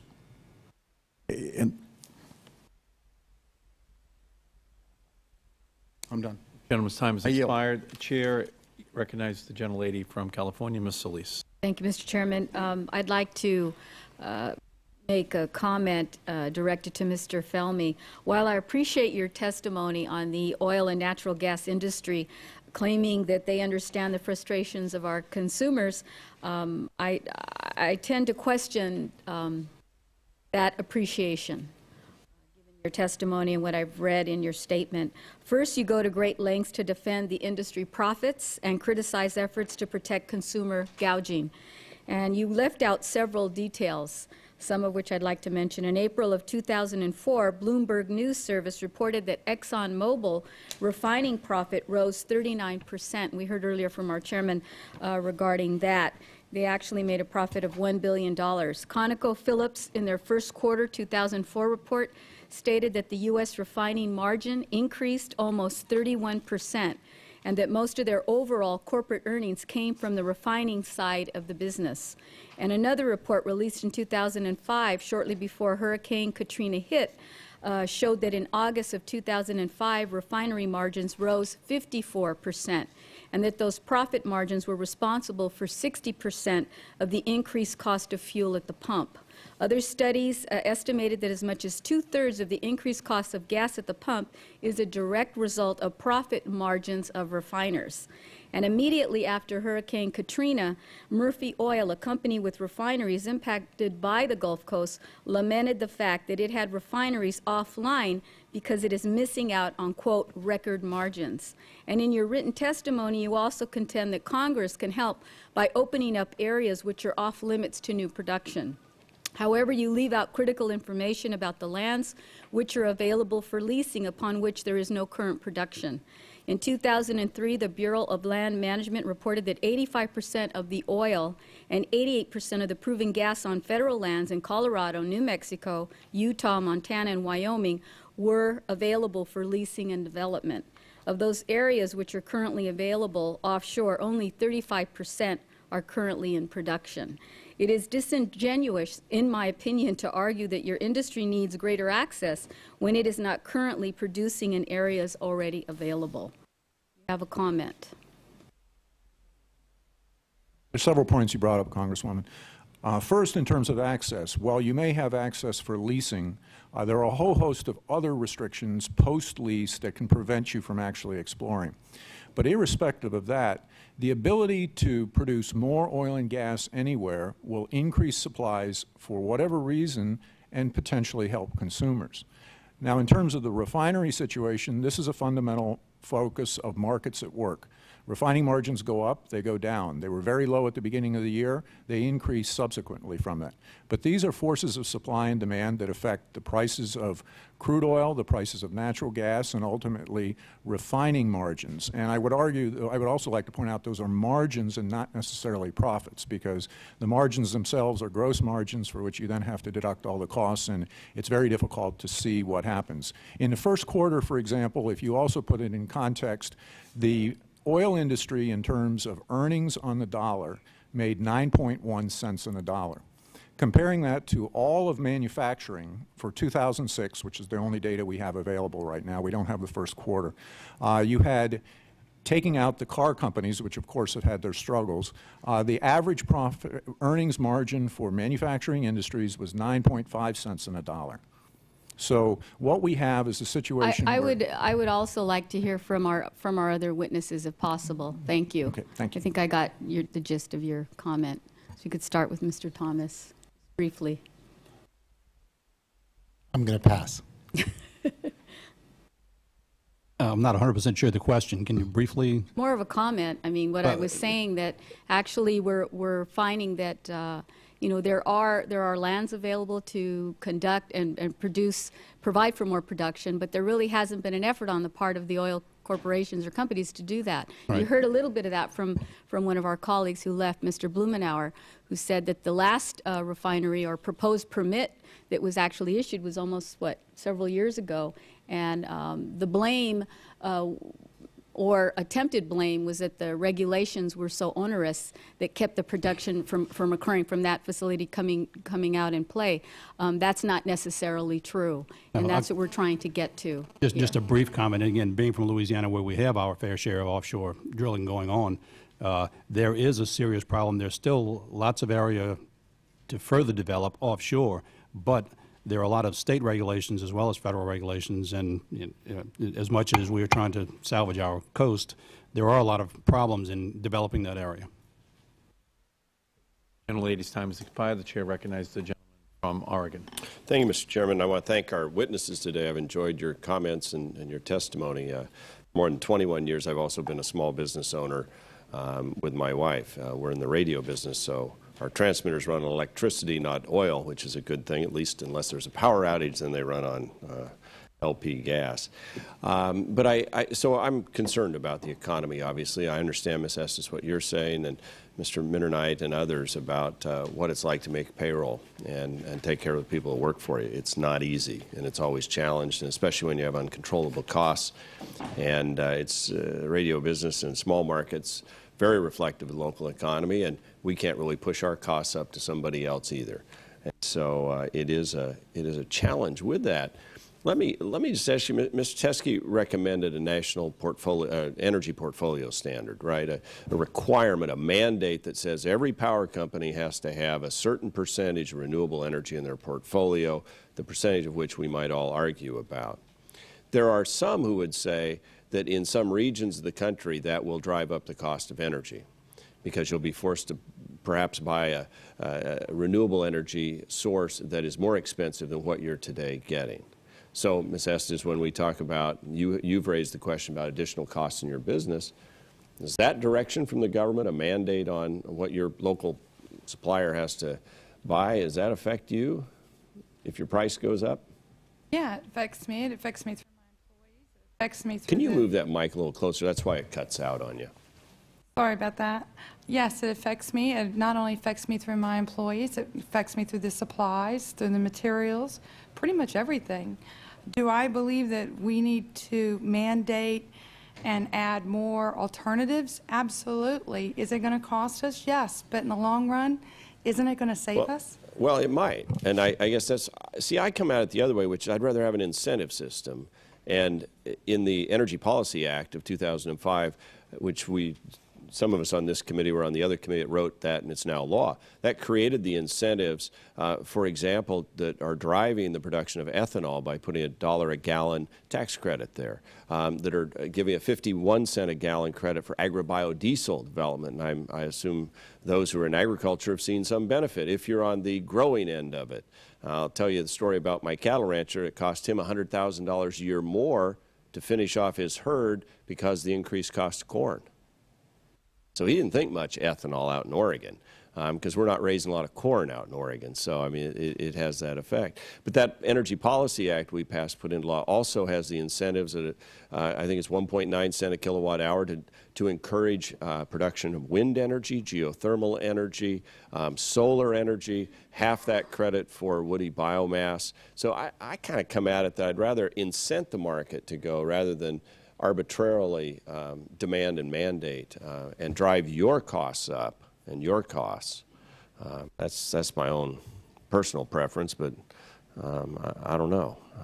Maybe you want the mandated cost from here. We can pick 20% of all your power has to be green and then let you figure out how, but there are members of this committee that oppose wind generation off their coasts. We've got, Dr. Felmy, we talk about trying to be energy independent. Can you speak to the reserves that are here in the United States, in the lower 48 and Alaska, and what that could do if we could access those reserves in terms of energy independence? In terms of undiscovered resources that if we could have access to them, they could do a substantial amount toward reducing imports.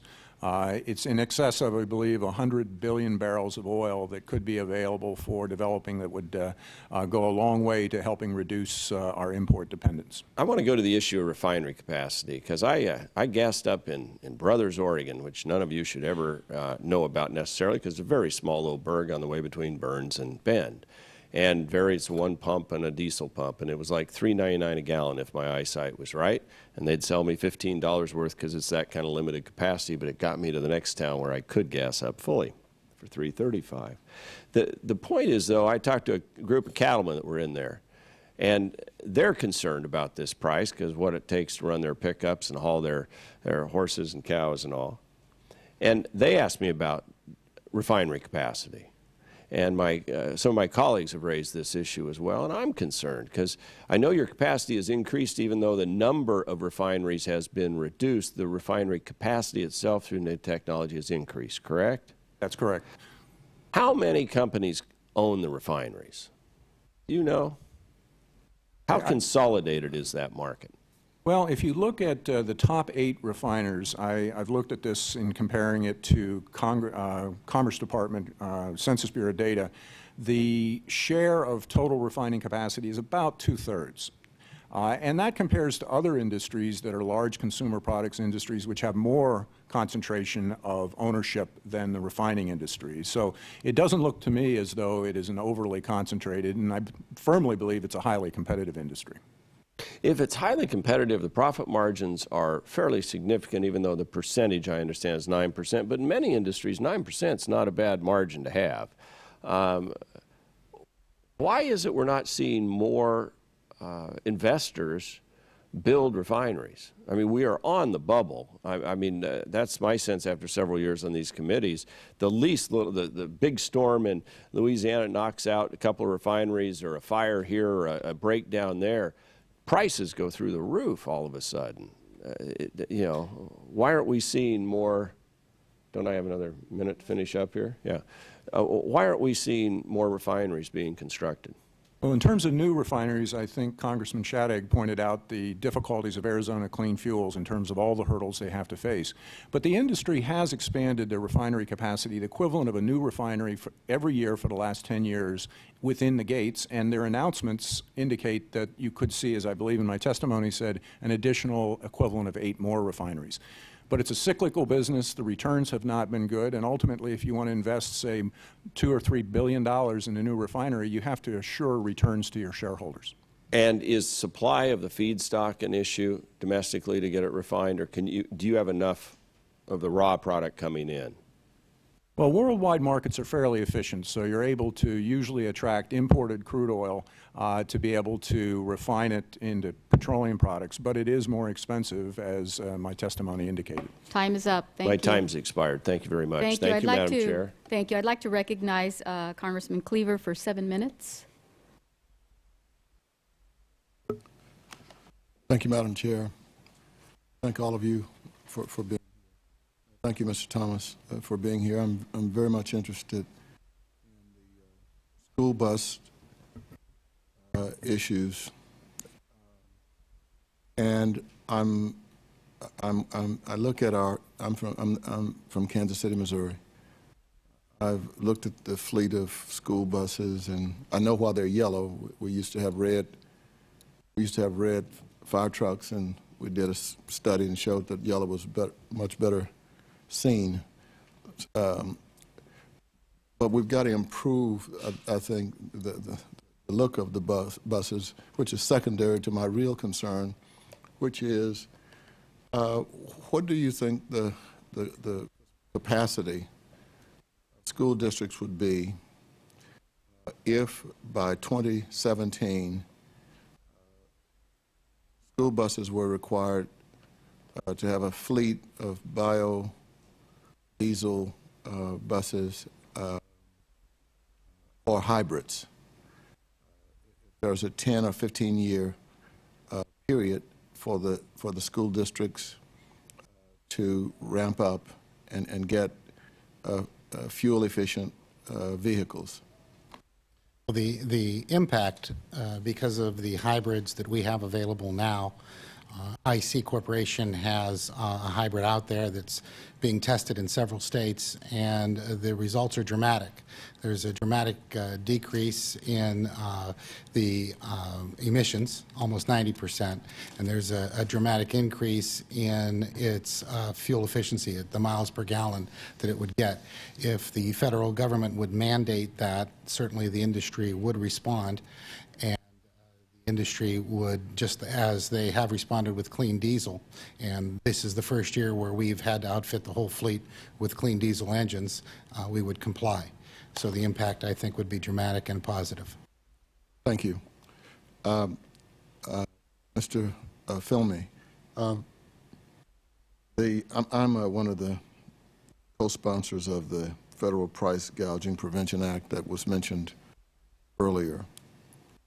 And I agree with you that there may be some difficulty in defining unconscionably excessive. I think I could do it, but you are in that industry. Could you give me just your belief or figure for unconscionably excessive movement of gasoline prices? Congressman, as an economist, I can't do it. What we have seen over repeated increases in prices, whether it be Hurricane Katrina or Rita or what we've experienced this year, is markets at work.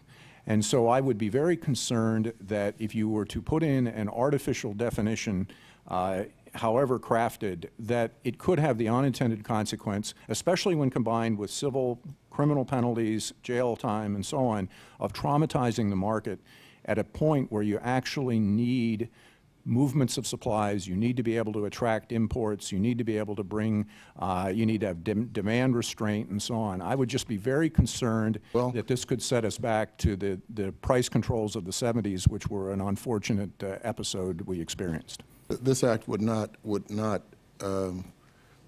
prosecute anyone for the normal natural movement of prices. The market will deal with that, but what this legislation would deal with would be situations where it appears based on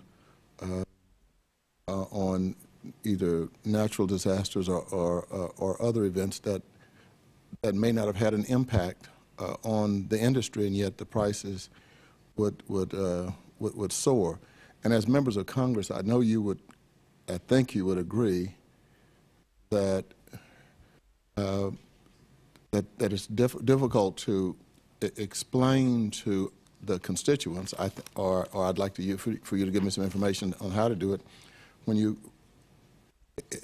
go home and people talk to you at your neighborhood meetings about a $400 million bonus for an executive for Mobil Exxon, Lee Raymond, and then they go and look in Kansas City, the average price of gasoline today is like $2.92 and rising. And so when you look at Raymond getting $400 million as a retirement benefit, the people at my town hall meetings are not interested in me saying, well, the market is just kind of taking care of things and don't worry about it. I mean, you can, at least I hope, understand that people are angry out here. And someone mentioned it earlier, it was a $14 billion tax cut for the oil industry, and then they recorded the highest profits in the history of the planet. And so, I'm not a bomb thrower. I want to be able to sit down and have an intelligent discussion. The public is not inclined to be that patient right now. They're angry. And so can you help me?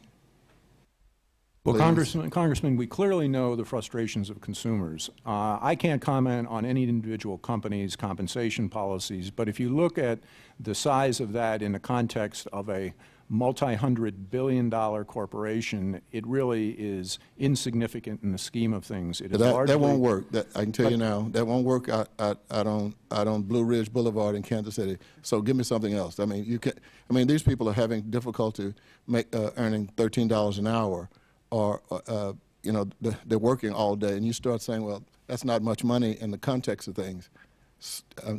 And Congressman, I understand that, but one has to put it in proper context, just as you need to put the overall earnings of the industry in proper context, that they are consistent with the earnings, as I mentioned earlier, with manufacturing industries, and we understand the frustrations of consumers. Unfortunately, time has expired. Thank you, Madam Chair. I'd like to recognize Congressman Sullivan for 5 minutes. Thank you, Madam Chairman. And in my opening statement, I wanted to submit these two letters into the record. I asked unanimous consent to do it. I didn't ask unanimous consent earlier. Without objection. Thank you. You know, you hear a lot about all this stuff, and I agree with you. I think that compensation is big, and I don't think saying that, you know, it's insignificant is a good answer. It doesn't work, does it, out there? And but companies do what they do, and we can't control that. But you know, I was going to ask, I guess, Mr. Felmy, you know, we have gas prices are high, higher than usual. People are going to experience that probably more so this summer, and you know, I guess I'll ask you, if we had more refineries, do you think that would help the prices? I think that any time you're able to increase the supply of any product, whether it be gasoline or whether it be any other product, you help the market conditions. And do you think Katrina, because of the geographical location, we didn't have much geographical diversity on our refineries in this country, really. There are a lot of them, I guess 40% or so are down in that area that was affected by Katrina and Rita. Did that have any impact on price, do you think, as an economist? Well, as an economist, the industry took a body blow from refining capacity shut down, 25–30% of capacity. Pipelines were shut down. Import facilities were shut down. Complete production in the Gulf of Mexico was shut down. We had a real supply hit of all different dimensions. At the same time, you had increased demand leading into the Labor Day holiday. So there's no question we took a hit from both supply and demand, and what you saw markets respond as a result. Are you, sir, or anyone here, does anyone have any evidence from or did the FTC or anybody have any evidence of any price gouging that occurred after Hurricane Rita and Katrina? Is there anything that we can point to that's just overwhelming evidence that states that there absolutely was price gouging and collusion and price fixing? Does anyone have anything they can say?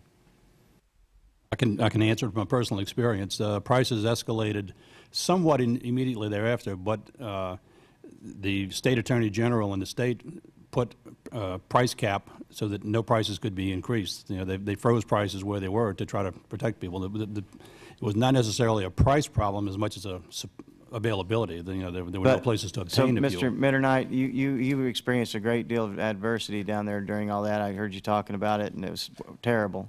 And prices were high. But was anybody convicted of price gouging down there?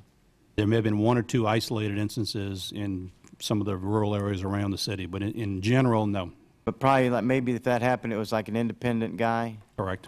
Not like ExxonMobil or anybody with a concerted effort to fix prices? No. In fact, in most cases, some of the larger corporations, the Shell and you know, those kind of places, worked diligently to try to get a few isolated stations open, provide a supply, and they were working with the emergency relief people also in providing fuel for them. Well, thank you. I know you've been through a lot down there.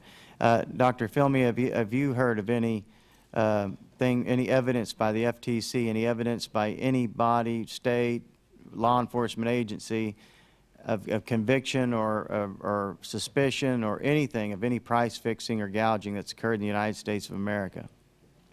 In terms of any type of illegal activity beyond the subjective price gouging, no. I mean, I think there probably were a handful of instances in a few states where individual owners perhaps exercised poor judgment in terms of the results, but it certainly wasn't widespread, and that's my recollection from what the discussion was. So I guess it's safe to say, though, we can say today in this hearing that there has never been evidence of any widespread price fixing or price gouging that has occurred in the United States of America through any of these companies with a organized effort to do that. Would that be safe to say? Everybody?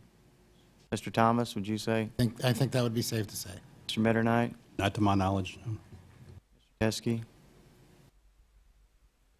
Teske? I'm just a cynical little redneck from Kansas. I don't believe a bit of crap that comes out of the petroleum industry. All right, but that's just my opinion. And that's America. You can say that, sir. Ms. Estes? I was able to read both sides of it, and you asked if anyone brought literature. Yes, I did, but I brought it about that thick, and to go through it, it's a ton of information. It goes both ways. For every article that says that there's an article that says wrong. For every article that says the price should be this, there's an article that says it's something else. So for me to determine what's right, I can't tell you. I would need more than 4 days. Unfortunately, time has expired. Thank you. Thank you. I'd like to recognize Congresswoman Herseth Sandlin for 5 minutes. Thank you, Madam Chairwoman.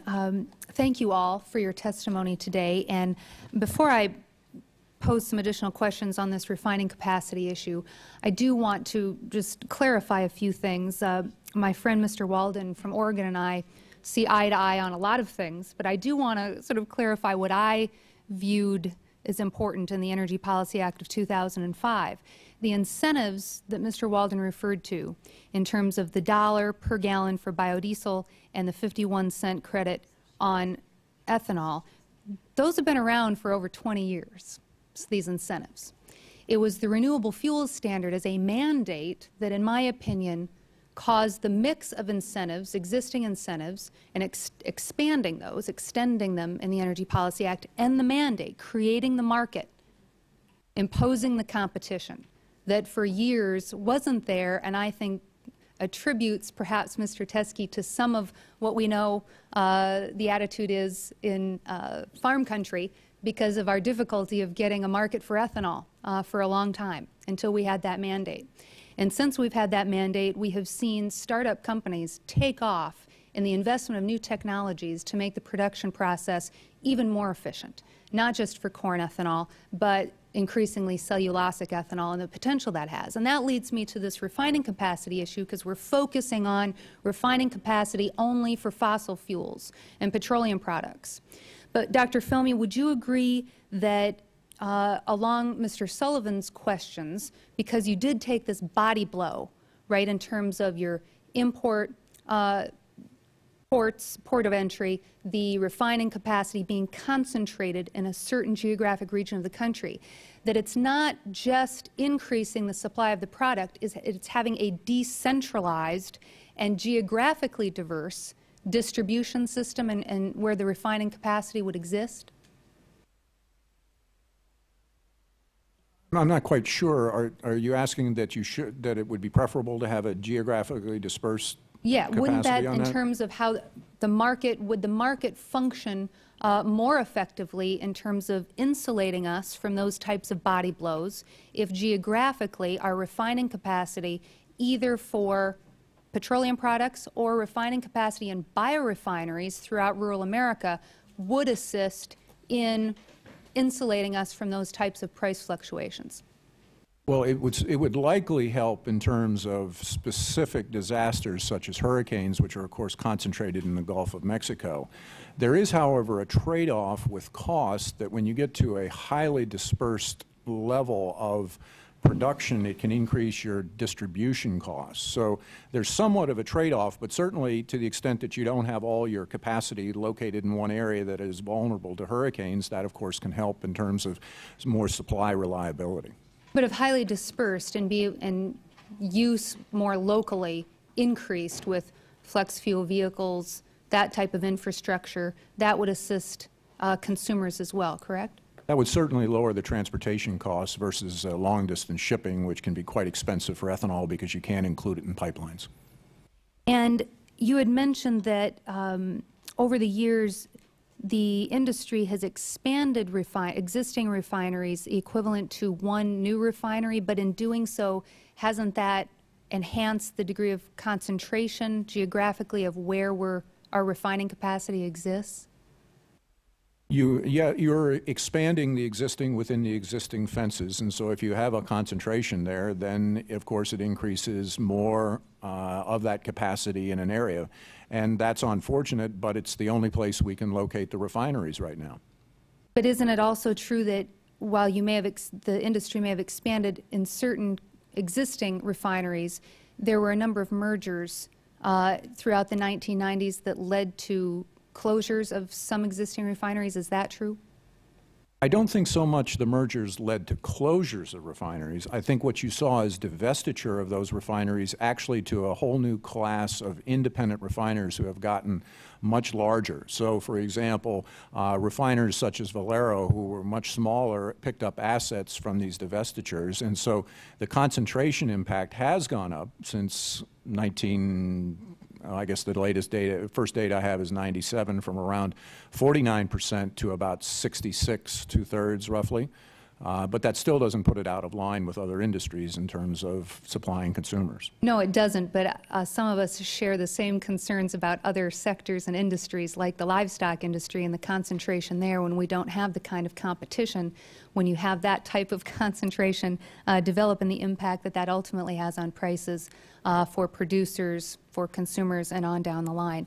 I see my time is up, so I will I'd yield back any remaining time. I don't have it, so thank you, Mr. Chairman. Thank you. The gentlelady's time has expired. The gentlelady from Tennessee, Ms. Blackburn, is recognized for 5 minutes. Thank you, Mr. Chairman. Mr. Metairie, I know a little bit about that area where you are from. I have a dad who, 81 years old, just sold his oil field equipment business, worked in it every day of his life up until recently, down in southern Mississippi. I know Metairie, and I would imagine that you would probably agree with me that regulation is just choking the business down there, and I imagine you also would support one-stop regulation, a one-stop shop for working with all these regulatory state and federal agencies to get these refineries up and running. I agree 1,000%. And there have been some negotiations between economic development people in Louisiana and some of the foreign countries to try to establish a new refinery, the first one in 35 years in the country. It would go a long way to solving the problem we have. Right. And sounds like Mr. Teske and Ms. Estes would also like to get rid of a little bit of regulation that hampers a small business. Most of us small business people would. Mr. Metairie, on energy expenses, fuel cost, what percentage of your total business expense do you give toward fuel cost? It's fluctuating, but right now my energy costs are probably 6 to 8% of my overall expense. Ms. Estes, how about you? What is your percentage?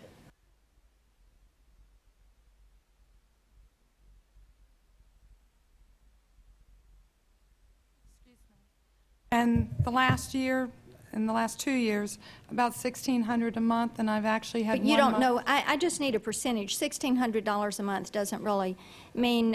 You know, there's nothing to balance that against. To 7,000. So, you know, that would be helpful.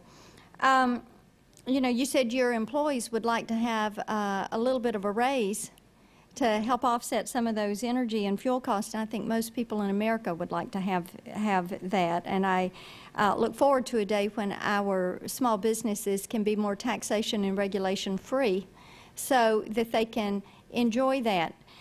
You said you had a 7% profit margin? Yes. Okay, that's pretty good, isn't it? For federal contracts? I think for most small businesses, you know, you're running twice the growth of the GDP, so that's a pretty good profit margin, I would think. So congratulations on having a 7% profit margin at the end of the year. Having been a small business person, you enjoy those years when you do come out ahead. Mr. Felmy, I know I'm going to run out of time, and we're getting ready to have votes in a few minutes. There are others who want to ask questions. When I'm with my constituents in Tennessee and we talk about the increase in transportation fuels, the increase in electricity, and all of these energy costs, people turn around and they look at you and they say, you ought to be able to do something about this. Federal government's been piling on regulation for years and years and years. Federal government increases our taxes. The gas tax goes up. It's not going to the highway fund. Now they're sending it over to research global warming, and they don't like that. I would love to hear from you as an economist what 3 or 4 things you feel like we could do that would actually make a difference in the price at the pump. and the price that people are paying for energy, because I think that's part of the frustration.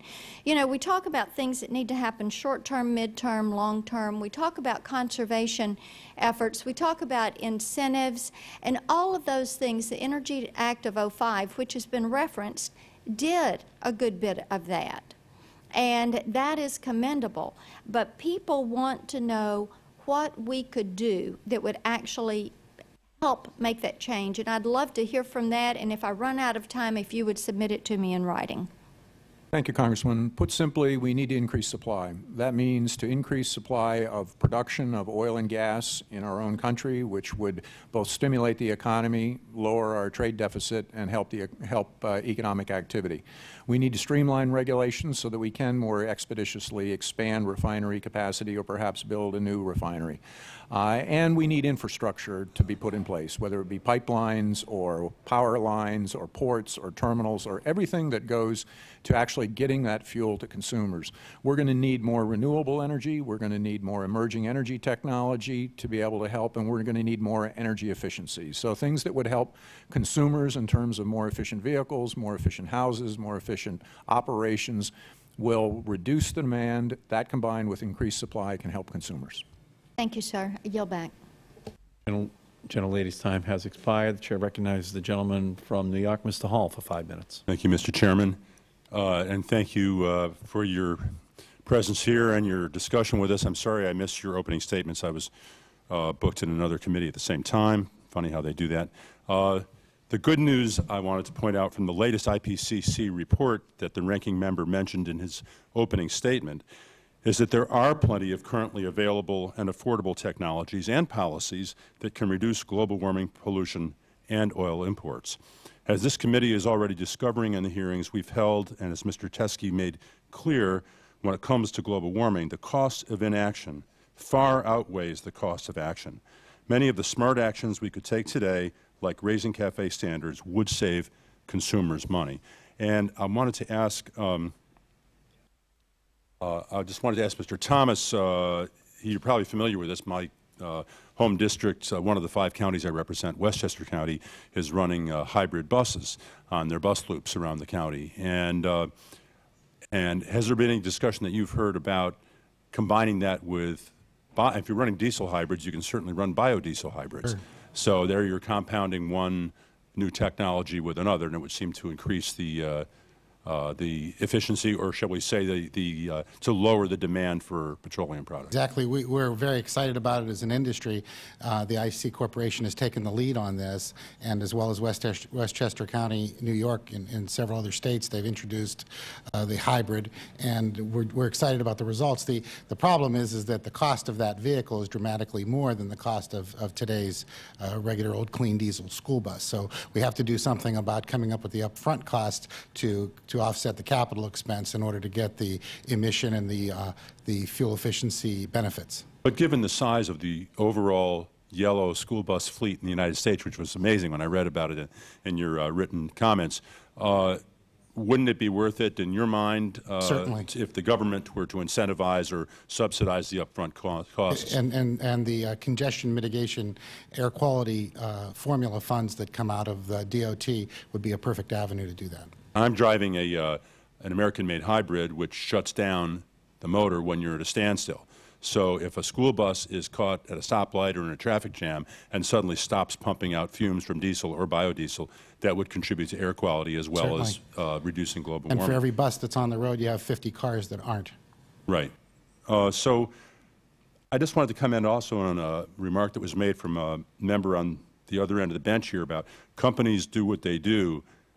We can't control that, I think was quote unquote. The fact is that we do control that we regulate airlines, we regulate meat packing companies, we regulate all kinds of, when the public interest in health or national security are at stake, we do sometimes decide that it's in our interest to regulate. And I just wanted to ask, starting with Dr. Felmy, I guess, about the sort of rockets and feathers syndrome, that when petroleum prices or gas prices at the pump go up, they seem to go up fast, and then they seem to drift down more slowly like a feather. It seems that my constituents are seeing that and talk to me about it. It doesn't seem to follow the price of oil. And in fact, the gasoline that's already in the ground at a particular gas station, the truck has already come and delivered it, and then you see the guy on his ladder up that night changing the numbers. I've driven to events and come back later the same night and the price was 10 cents higher. I'm just curious why it's always so fast to go up and so slow to come down. Sometimes it does, sometimes it doesn't. In some cases in the past, if you look, you've had perfectly symmetrical rises and falls. The public doesn't always recognize that, though. They tend to have a very visceral response to the price increases, but as they come down, and economic studies have verified this, you tend to have less shopping behavior, less discipline on the market, and so you sometimes see prices. Ultimately, it really is a function of why did the prices go up. If crude oil prices went up rapidly and gasoline prices followed, and crude oil prices don't come down rapidly, then there's no reason to suggest why gasoline prices would, because of the cost of producing gasoline is most importantly tied to crude oil costs.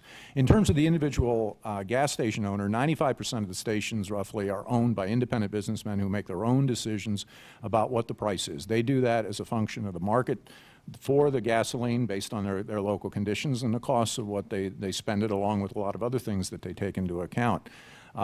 Their decision about the price is not necessarily tied to what they paid for the gas in the pump. Generally, we have heard from, for example, the dealer organizations that it's more of a replacement cost that is a challenge for them. As an independent businessman, if he sees the price going up dramatically, has a feeling that the cost of gasoline is going to be much higher, then he's concerned about not having the cash flow to be able to buy that next tank load of gasoline.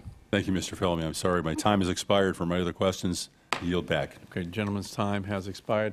What we're going to do now is ask the witnesses if they'll each give us the 1 minute they want us to remember about skyrocketing gasoline and oil prices.